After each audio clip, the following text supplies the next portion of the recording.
Chamakkala government Mappila higher secondary സ്കൂളിലെ പൂർവ്വ വിദ്യാർത്ഥി സംഘടനയായ ഒസാക്സ് ചാമക്കാല UAE ചാപ്റ്ററിന്റെ ആഭിമുഖ്യത്തിൽ പ്രതിഭാതനം 2026 സംഘടിപ്പിച്ചു. SSLC +2 പരീക്ഷകളിൽ ഉന്നത വിജയം നേടിയ വിദ്യാർത്ഥികൾക്ക് അനുമോദനവും 15 വർഷമായി SSLC പരീക്ഷയിൽ 100% വിജയം നേടുന്ന ചാമക്കാല മാപ്പിള ഹയർ സെക്കൻഡറി സ്കൂളിന് ആദരവും നൽകി. KK വത്സരാജ് MLA ഉദ്ഘാടനം ചെയ്തു.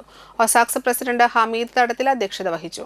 Kaipamangalam gramapanchayat vice president KK Zakariya, Edathiruthi gramapanchayat ക്ഷേമകാര്യ standing committee chairperson Aishabi Muhammad, block panchayat അംഗം ഷീബ സതീഷ്, എഴുത്തുകാരൻ Hussain Muhammad, principal Ranji T Parameswaran, HM in charge Shiji, ഒസാക്സ് UAE chapter treasurer ES Samad, PTA president Subi Anilkumar, വിദ്യാലയ സംരക്ഷണ സമിതി സെക്രട്ടറി CB അബ്ദുൾ സമദ്, ഒസാക്സ് general secretary PK Hamsa, treasurer Anwar Chamakkala, KK Afsal, Baby Pradeep, PY Binas, KR Rakhi, VN Naseer, MH Ramlath, KA Arif തുടങ്ങിയവർ സംസാരിച്ചു.